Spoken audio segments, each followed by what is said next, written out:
Is this the year Iowa State transitions from pesky opponent, nice storyline to true contender in the Big 12? Mark Rogers TV, the voice of college football, breaking down the schedule for the Cyclones with Levi Stevenson on the line from Wide Right, Natty Light on SB Nation. All right, I'm going to attack Iowa State's approach to scheduling a little bit here right out of the gate. That's fair.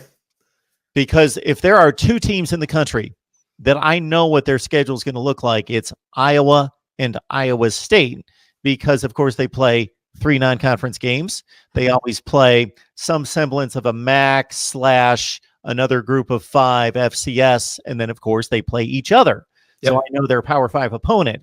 At least with Iowa, and this is not a credit to Iowa, it's just the fact that they play in the Big 10 with 14 possible opponents or 13 possible opponents. They'll only play 9 conference games, so you at least have to check out the schedule to see who they play in the Big 10 Eastern Division. Right. Iowa State, of course, in the Big 12, they play everybody in the conference, and they play Iowa, and then you just check out who they're going to beat up on otherwise.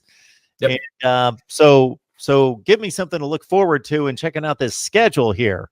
Yeah, so South Dakota, I got nothing for you. I mean, they're actually, generally speaking, as far as FCS teams go, South Dakota's pretty good. Mm-hmm. Like they played that like at Oregon and stuff like that in the recent years. They're pretty good. I would say it's used to playing good FCS schools like UNI, like North Dakota State. South Dakota is one step down from those two, I would say, but they're still a quality enough FCS program.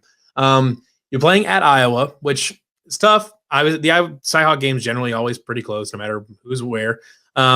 I think if there is a year that Iowa is truly vulnerable at home, that Iowa State can pick them off. I think this would be it. They lose Nate Stanley. I think they're fairly excited about Spencer Petras, but he's still freshman quarterback playing against a unique defense that he's never seen before. And they lose lots of talent on the defensive end or in the defensive line and the offensive line. Skill positions are still lagging behind a little bit. So, you think you have a decent enough chance to pick off Iowa at home, especially if the offensive line is improving as much as we think it's going to. UNLV, there's not much there. You get Texas Tech at home, so you feel good about that. At Kansas is improving. So, you're not going to take that one lightly, especially with the way they kept it close in Ames last year. You're not going to take Kansas lightly anymore. Even if their final record ends up, 3-4 wins or something like that, I think Kansas is a significant step better than what they were, where they were just a true show up and you'll win type of game. At Oklahoma State, that's your first one that you're not 100%, that you're not feeling great about. Oklahoma State should be pretty good this year. They got Tylan Wallace back. They've got Chuba Hubbard back. They've got lots of talent on the defensive side too. You're playing in Stillwater. They won that game 2 years ago behind Brock Purdy's first game. They can win it. They're certainly talented enough to win it, but that's the first one in the schedule where you're probably not thinking, you're not assuming you're going to come out of a win with that one for sure. Oklahoma at home. They've played Oklahoma tight the last three years. That'll probably be another close one. You think we'll see what Spencer Rattler looks like, but I know Oklahoma's kind of tough to predict as far as that game goes. I think it'll be another close game. That can be, could be a toss up. You get Kansas State at home. They lost at Kansas State last year. I think it's not a fluke, but because again, that's another one. Iowa State, Kansas State is generally pretty close. Last year was probably not quite as close as the final score appeared, but generally speaking, fairly close games in that one. But you get them at home. I don't know. That one's another tough one to predict. I think I would feel fairly good about that one going in right now, anyways.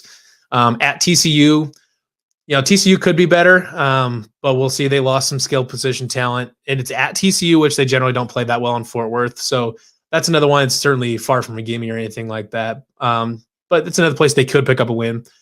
Then you get Baylor at home, which is a really interesting one in the middle of November. So it's going to be cold. They're not going to like that at all. And generally speaking, when Texas teams come up, especially when teams from, set down south, especially Texas teams, when they have to come up to Ames in November, they don't really like it very often. But Baylor's really tough to predict. They lost a lot from last year. They get Charlie Brewer back, but other than that, they don't really have much returning. New coach. We'll see. Dave Arenado comes in. Seems like he should be a very, very good coach. But we also thought about Todd Orlando. We thought that he was a slam dunk to get Texas's defense in there, and he shows up and doesn't do that great. So, we'll see. Yeah, Dave Arenado's certainly got the resume, but we'll see what it looks like when he's running his own team, and especially a team that is as depleted as Baylor may look next year. By then, maybe they've got it. They've got it figured out, and they're a pretty tough out. But I think Baylor's kind of a tough prediction for next year. Nobody, I wouldn't feel good about putting any sort of money on a win total for them. I don't think. At Texas, they don't generally play super well in Austin, but Texas is losing some stuff. Sam Ehlinger is kind of a rock for them for the most part. He's generally pretty good, but it's another close game. The teams are they're built very, very similarly. That's certainly a game that they can win. West Virginia at home to conclude the season. West Virginia will be better for sure. We'll see. That's another team that I'm not 100% sure where I'm at with them on if they'll make that step up into 6-7 wins, something like that, or if they're still another year away from really being competitive. But you get them at the end of the season at home. They picked off West Virginia a couple years in a blowout at home when Iowa State blew them out. I think that there's certainly a talent level gap there. I think Iowa State is certainly more talented than West Virginia, but we'll see what it looks like. But I think that's another place you can certainly pick up a win. So, realistically, there's a lot of games there I feel pretty good about. At Oklahoma State, that's one. If I was gonna put a something on the schedule now, I'd probably mark that as an L right now. Oklahoma, that's another one. It's Oklahoma. They're good. They're always good, even if it's at home on homecoming. So, that's a 50-50 one right there. At TCU, it might be a little tricky. So there's 3 or 4, maybe 5 games that you're, certainly aren't slam dunks on there for sure. So the floor is probably still, 6-6, 7-5 if the wheels totally come off. But there's a lot of wins there, where you can pick them up. Maybe, you certainly can pick off Oklahoma State and Stillwater. The defense has still got to prove that they're really good. You get Oklahoma at home. If you're at home, you always got a chance. And they've got a freshman quarterback. At TCU, they were pretty inconsistent. They couldn't move the ball very well last year, so that's certainly when you can pick up there. I don't know. The schedule is generally pretty good. Well, especially with that Oklahoma State game being in October there, I don't know if we'll see another undefeated. I don't know if we're going to have an Brocktober thing or anything like that this year. But there's certainly a decent chance of starting 5-0, and you're probably sniffing near the top 10 by then, I would guess. Or top 15 for sure, anyways, at 5-0 when you're going to start the season ranked. Then you get a little bit of a tough stretch there at the end of October, and then you can close out on 3 or 4 wins that hopefully you can push you into a title game. It's a conference that has settled into Oklahoma at the top, Kansas at the bottom, and then variations of good. 2 through 8 could be 2 through 9 could be anything. Yeah, Texas is supposed to be that second team, but they have yet to pull through other than their Big 12 championship game appearance 2 years ago and Sugar Bowl win. But Oklahoma State's had their shot. West Virginia under Will Greer's had their shot. TCU, of course, has had their really good seasons every so often. 2014, 2017. Baylor, of course, last year. But everybody's in that 7-5, 8-4 range until somebody proves that they are otherwise.